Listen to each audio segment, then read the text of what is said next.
Լևոն Քոչարյան։ Տիկին Ջուլակյան, պարոն Ղազինյանի հարցին Բարգավաճ Հայաստանի հետ կապված իմ կարծիքով մի քիչ ոչ անազնիվ գոնե համեմատություն եղավ ձեր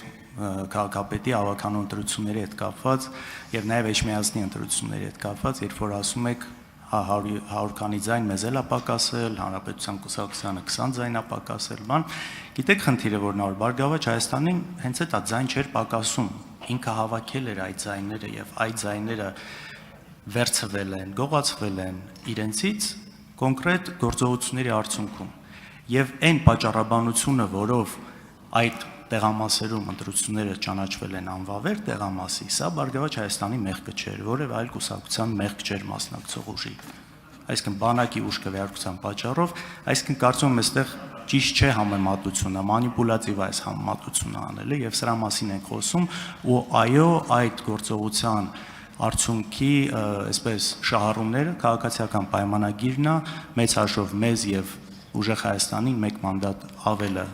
ընդհանուր պատկերի մեջ բան չէր փոխում, իսկ ձեր դեպքում դա շատ էական ազդեցություն է ունեցել։ Հիմա հարցը, տեսեք,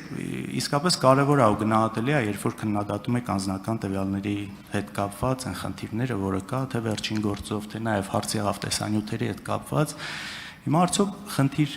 չեք տեսնում, երբ պետական կառույցի, օրինակ ԱԱՑ-ի, ազգային ժողովում այդ դեպքը եղել, օդանավակայինից են այդ դեպքերը եղել, երբ որ րոպեների ընթացքում քաղաքացիական պայմանագրի քաղաքական նպատակների համար միանշանակ դա այդպես է, ասենք րոպեների քաղաքական նպատակահարմարությունից ելնելով ԱԱՑ-ի տեսանյութը լցվում համացանց րոպեների ընթացքում դեպքից ու սա սկսվում է այսպես շարժման թեմա դառնալ։ Սա արդյոք քննադատելի չէ ձեր համար, առավել եւս որ դրանից հետո կներեք մի վարքյան Նիկոլ Փաշինյանը ասում է, որ այդտեղ խնդիր չի տեսնում։ Սա ինչքանով է իրավական պետության, այսպես հիմքում ընկած է ամեն ինչ։ Շնորհակալ եմ հարցերի համար, պարոն Քոչարյան, եւ նաեւ շատ գնահատում եմ, որ ձեզ մտահոգում է իրավական պետության ամրապնդումը, լիահույս եմ, որ այդ ուղղությամբ դուք այդուհանդերձ ձեր մասով ջանքեր կգործադրեք։ Հիմա սկսեմ Բարգավաճ Հայաստանից։ Դուք ըստ երևույթին հատվածական եք լսել իմ պատասխանը պարոն Ղազինյանին։ Ես միայն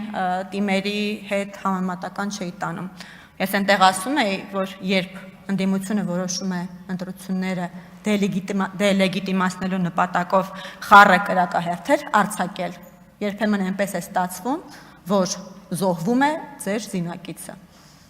Այդպիսի դեպք է տեղի ունեցել։ Հիմա դուք ասում եք Բարգավաճ Հայաստանը այդ ձայները ստացել է, ոչ ոք չգիտի Բարգավաճ Հայաստանը այդ ձայները ստացել է, թե ոչ։ Իսկ ինչու չգիտի, որովհետև երբ դուք խոսում եք այն մասին, որ երկու տեղամասերում մի քանի ժամ ավել է տևել քվեարկությունը, քան պետք է տևեր օրենքով սահմանված, ձևով, ապա դուք որևէ կերպ չեք կարողանել պնդում առայն, թե Բարգավաճ Հայաստանը, որը ձեր պնդմամբ ստացել էր այդ ձայները, ստացել էր նախքան երեկոյան 20:00-ն, թե դրանից հետո։ Դուք եթե համարում եք, որ երեկոյան 20:00-ից հետո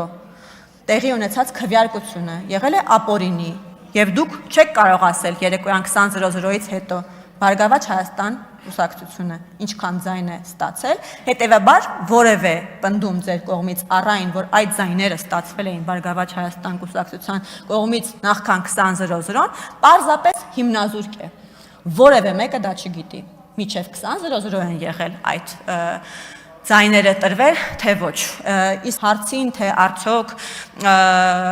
այդ խնդիրը շտկելու համար պետք է լիներ վերաքվեարկություն, թե ոչ, ախր շատ ենք անդրադարձել այդ թվում եւ ձեր թիմակիցների հետ Սահմանադրական դատարանում երկար բարակ խոսել ենք եւ դա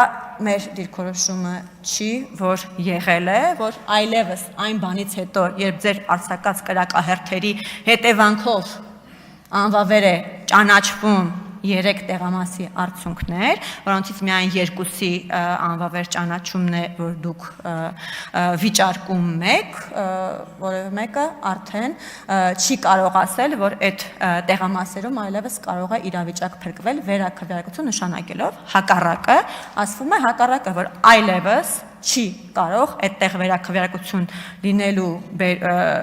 միջոցով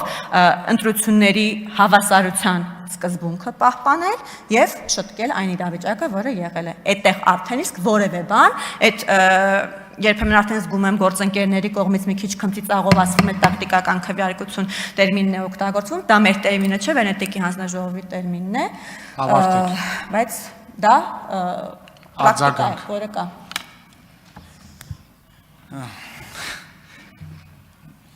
Ամեն դեպքում ես կարող եմ հստակ ասել, որ եթե այդ տեղամասերի քվեարկության արդյունքները անվավեր չճանաչվեին, միանշանակ Բարգավաճ Հայաստանը կլիներ այստեղ նստած 5 մանդատով։ Դա միանշանակ է ու այն ինչ եղել է իր պատճառով չէր, պետք է լիներ վերաքվեարկություն, որը չի եղել, որովհետև կարծում եմ մեկ խմբավորության ավել լինելը, մի քաղաքական ուժի 3-5 ունենալ կամ չունենալը էական նշանակություն է արդյունքների վրա ընտրությունների եւ այս դեպքում վերաքվեարկություն չնշանակելը պարզապես անհեթեթ են բոլոր մնացած բացատրությունները եւ առողջ տրամաբանությունից դուրս են։ Հասկանում եմ ձեր քաղաքական թիմն է պետք է պաշտպանեք, ուղղակի տրամաբանական չէ, համոզիչ չէ։ Մյուս հարցին իմ չպատասխանեցիք, խնդրում եմ տեսանյութերի արտահոսքի եւ սրա հետ կապված ձեր քաղաքական ուժի ղեկավարի վերաբերմունքի մասին։ Եթե անվավեր չճանաչվեր Բարգավաճ Հայաստանը այստեղ նստած կլիներ, նման է այն արտահայտությանը, որ եթե իմ մորաքույրը լիներ տղամարդ, ինքը կլիներ իմ քեռին, մոտավորապես պարոն Քոչարյան, իսկ անվավեր չէր կարող չճանաչվել, որովհետև նախ եւ առաջ դուք եք դա պահանջում։ Դուք կամ պետք է գաք այստեղից ասեք, որ երեկոյան 20:00-ից մի քանի ժամ հետո, մի քանի ժամ, անձնապես դուք չէ, բայց ձեր քաղաքական թիմի դիրքորոշումն է, չէ՞։ Նաև ուժեղ Հայաստանի կողմից հաճախ օգտագործվում է դա, կամ պետք է հայտարարեք, որ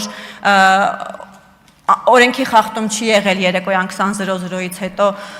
զինվորների քվեարկությունը, ինչպես դա օրինակ անում էր պարոն Վահագն Ալեքսանյանը, կամ եթե դուք պնդում եք, որ դա եղել է օրենքի կոպիտ խախտում, չպետք է դժգոհեք, որ այդ խախտման բերումով այդ տեղամասերի արդյունքները ճանաչվել են անվավեր։ Այդ երկու պնդումները, հարգելի գործընկերներ, համատեղելի չեն։ Խախտում է քվեարկությունը 8-ից հետո եւ անվավեր չպետք է ճանաչվեին։ Այդ երկու պնդումները համատեղելի չեն։ Ես առաջարկում եմ կողմնորոշվել։ Շնորհակալ եմ։ Հարգելի գործընկերներ, ընդմիջում մինչև 14:30